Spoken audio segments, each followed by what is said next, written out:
People pay good money to see this movie. When they go out to a theater, they want cold sodas, hot popcorn, and no monsters in the projection booth. Everyone pretend podcasting isn't boring. Turn it off. Turn it off.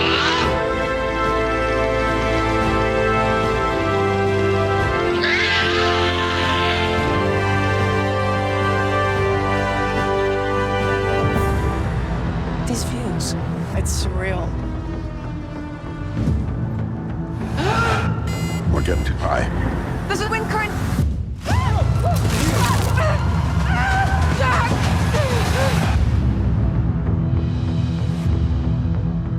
My wife is on her way over from LA.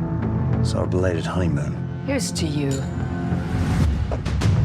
Welcome aboard. I guess it might just be us. Hi. Your timing is perfect. Champagne's the quickest way to escape your problems. She don't remember me. Really? What are you talking about? What the hell are you doing? You're not getting away with this. Mayday, mayday.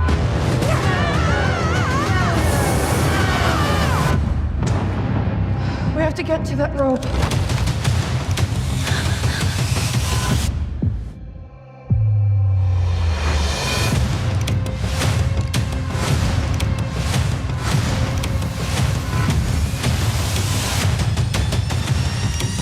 We're gonna hit it! Hold on! Are you crazy? I am not crazy!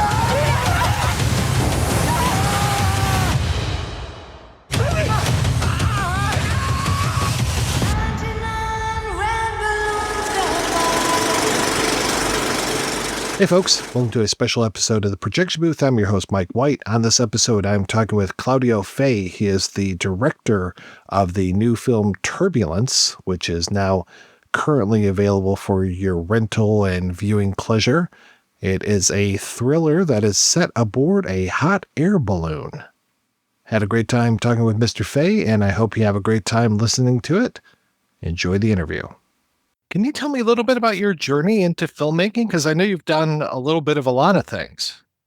I have a story that many filmmakers have, where I was 13 or 14 years old and discovered that you can do short films with a video camera. And the first short film that I made was with toys, and it immediately, a light went on, and I'm like, oh, this is what I want to do for the rest of my life. Little did I know what I got myself into, but it stuck, yeah.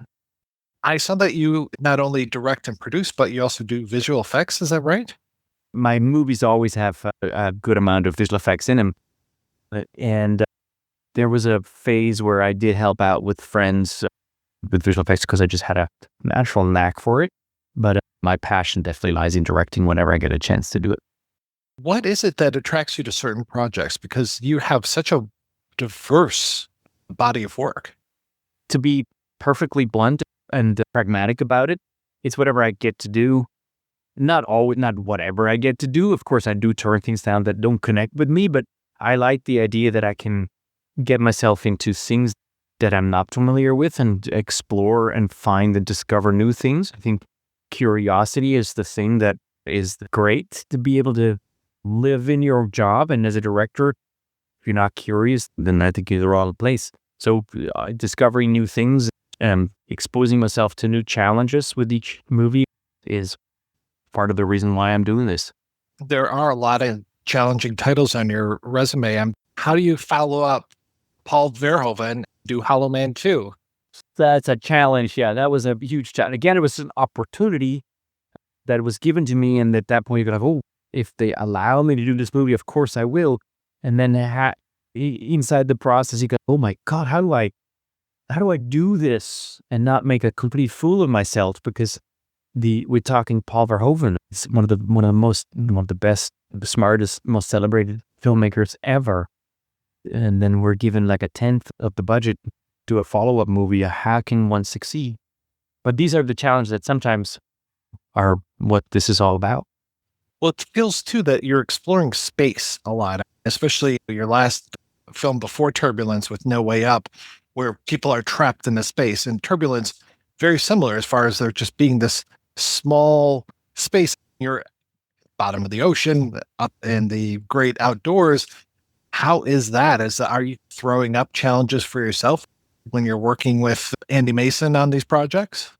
It originated with Andy and I having had a great time on No Way Up. Andy also wrote and produced No Way Up. So after No Way Up, he called me up. So how about we do a follow-up movie on a hot air balloon? I go, you're crazy, but yeah. And I think that's the appeal. That's a big part of the appeal, to see, can we create a story in such a confined space? It's basically 10 by 10 and 4 people in it. It's a box. And granted, the box travels. So it goes through quite epic landscapes and is on a journey. But that aside, it's 4 people in a box. And I restrict myself from cutting away to anything else. I'm always there. I'm stuck. That's the whole story. And then then taking that on board and understanding, how can we make this interesting? It reminded me of movies that a specific movie or movies that I adore, such as Dead Calm, if you remember that. Philip Noyce and Nicole Kidman and Sam Neill. 3 characters on a boat for the most part of the movie. And it's fantastic. It gripped me because these characters are really interesting, and you could explore who they are and what the layers are and what they're holding from each other. And the same was the case with Turbulence. That was the goal anyways, right? So that's a tremendous challenge as a filmmaker, to restrict yourself that way and see if you can make it interesting. And also, inevitably, if you compare it to No Way Up, similar in the sense that people were stuck in a place. But yet these sharks come in. Sharks are an external threat, which is fine, but it puts you in a certain corner of a genre and a certain trope. Now this one doesn't have any sharks. There's no sharks. I think the threat comes from within. The threat comes from the characters, and the characters are the elements that propel the story, that cause the story to happen in the first place. This is actually a character-driven story by definition. So I think that was interesting to me. It was different from what I had done before, and I knew that I had to find really good actors, because that's all I had. Yeah, I had the Dolomites and all that, sure, but that's icing on the cake. I had the actors. And then little did I know that I didn't have good actors, I had great actors. So that was then really a lot of fun. So how does the project come together for you? You mentioned talking with Andy as far as getting the follow-up to No Way Out. How are you going to do a sequel to that? But once you talk with him, like, how does the project proceed from there? That is probably really a question for Andy, because he has his own sort of superpower to just will things into existence. I tell you, it's gotten so hard to get a movie made. It's often frustrating and difficult to keep your good spirits on in this sort of industry where things are getting so difficult. You get so many obstacles thrown your way. But Andy has a way of just setting his mind to it. He also has a talent and knowledge and a company and all of that behind himself that he amassed over the years. Practically speaking, you do pre-sales, you put a package together, which consists of the script, a couple of actors, and then you go to foreign sales markets and you secure foreign sales and give you a certain amount of money if the movie gets made. So with those contracts, you go to a bank or a financier who cash flows the project and also gets some on top of it as a premium, because it's high risk money.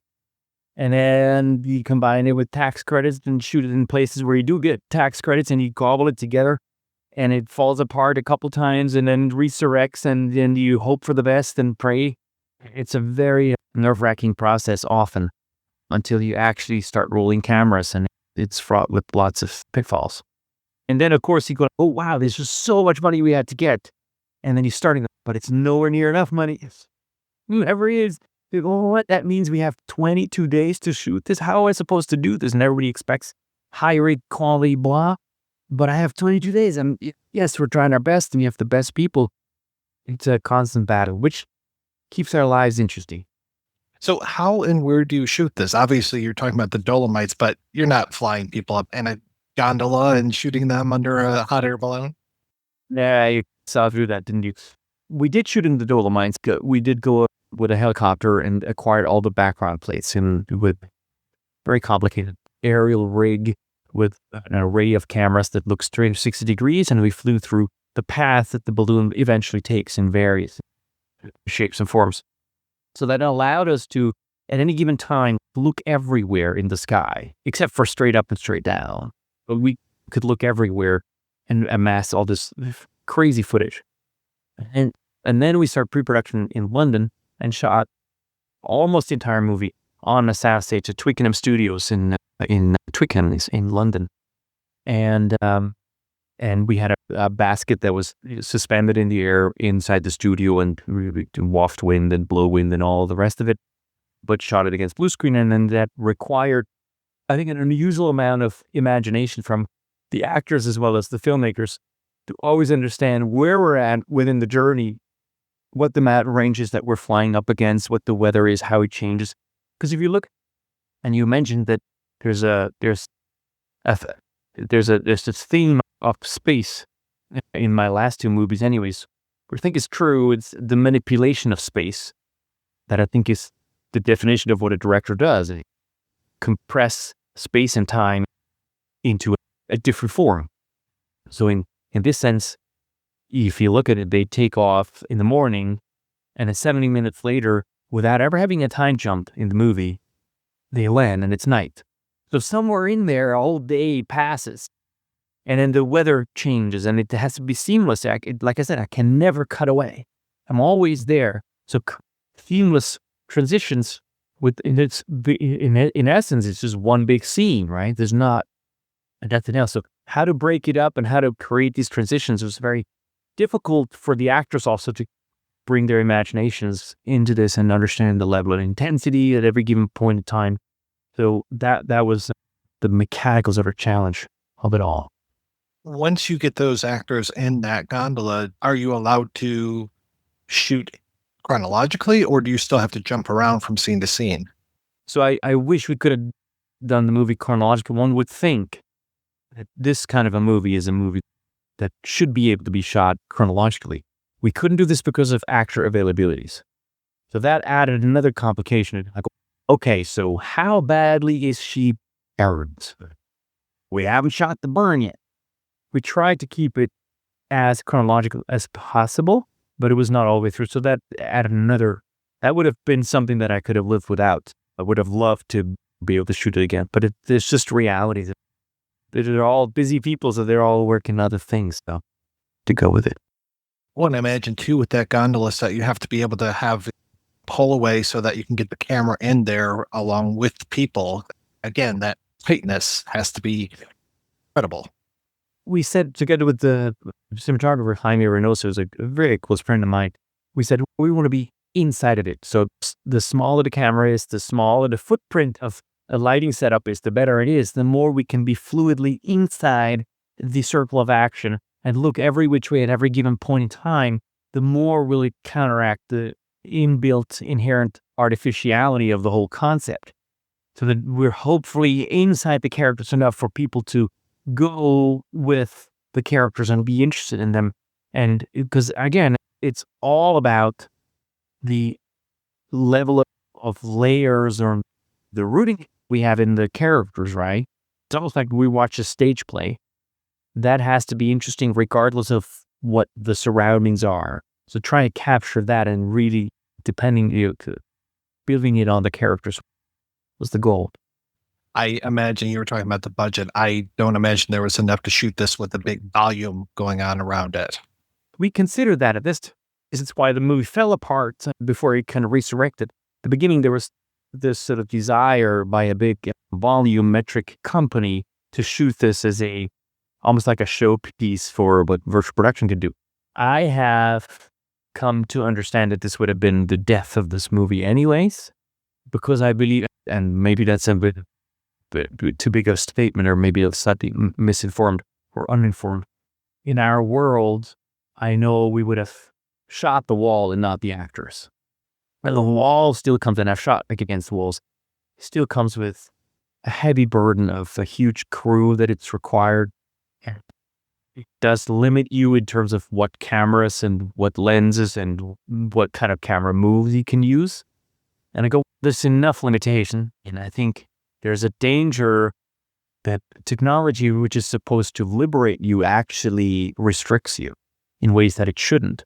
And I think every movie, we go to the movies because we want to see characters. We want to see people. And that's the most important thing, the most valuable thing for a filmmaker on the day. So if I can't focus on that and can't keep, that's what I'm supposed to film, not the background. I'd rather do the background in post. Now, with all the money in the world, yeah, would have been great. Well, how was it working with your actors? Like you said, you had to have very good actors on this to be able to pull off being stuck with them for so long. I felt incredibly fortunate with the four of them. Yeah, what can I say? They're all legends. They're fantastic. And I got to the point where they gave me so much for this movie. Olga, let's start with Olga. Olga, I haven't seen her being bad in anything ever. She's amazing, and I understand why and how she does it. She comes all her heart. She gives you everything. And it's just wonderful. And she has a way of even playing a character, if you look at her character, very flawed character, very strange decisions. And she somehow takes them on board rather than questioning. She finds a way to embrace those and make them part of her character and gives you all the emotion that you could ever wish for. Then Jeremy has this really tricky part of being a jerk. There's many components to him that make him not very sympathetic. Yet he's the one that we root for the most part of the movie, or want to find out. We need him to be interesting to us. And he finds this fine line of walking this fine line of not telling us exactly what is riding him. And then we have Hera, who's an exceptional actress. And she's able to do things in a natural way that I think is magical, is like uncanny. I don't know how she does it. And then of course we have Kelsey, who's like an old hand. He knows exactly what these kinds of movies make and need, and he delivers, and he's a gentle person in the process. So I felt in extremely good hands, and they allowed me to communicate with the characters, not with the actors. I felt like I knew the characters, and by extension, that told me where to put the camera in order to keep the story interesting. So I felt I felt incredibly blessed with this cast. You talked about how difficult it is to make a movie in today's environment, and I'm curious, how many projects do you have going? What are you waiting on to catch fire next, or do you just work on one project at a time? It's a tricky thing. I know that there's some directors who manage to do multiple movies in multiple stages at any given time. I find that very hard, because I find once I am in the middle of a movie, it's all consuming. I can't do anything half-assed. It takes up absolutely 24 hours of my day, and certainly all of my bandwidth. So, and you go so deep into these movies, and all throughout this one particularly, plus was very consuming, very difficult, and challenging. So I just don't know how I would find time in the day to focus on putting something else into prep. Having said that, I did, in fact, because of overlapping schedules, just finished a movie in Switzerland where I shot a European TV movie in the summer, while this one was still at the end of post-production. And that brought me to the brink of what I could do. I need a little bit of a break until the end of the year. And then you never quite know, or I've been lucky with the last 2 or 3 movies that they come about fairly quickly, but it can easily go the other way, where you think something is going to go into prep next month, and then 2 years later, you're still not in prep. So it's difficult. Sir, best of luck with Turbulence, and I can't wait to see the other film that you just directed. So I hope you have a great holiday season. Thank you so much, Mike. What a pleasure to talk to you. Thank you. Would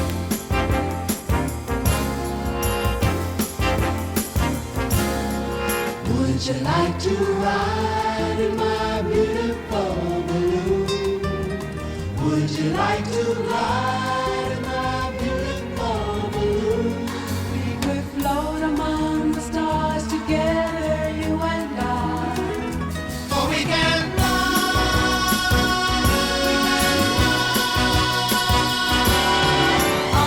up and away, my beautiful balloon.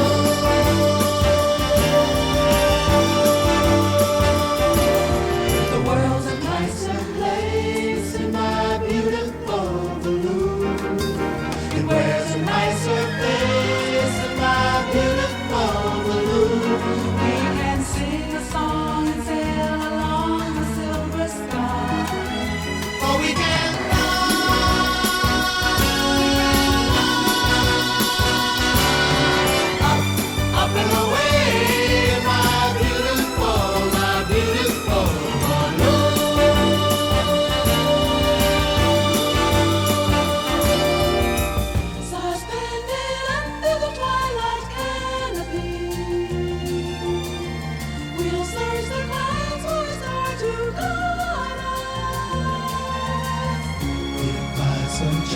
find yourself loving me.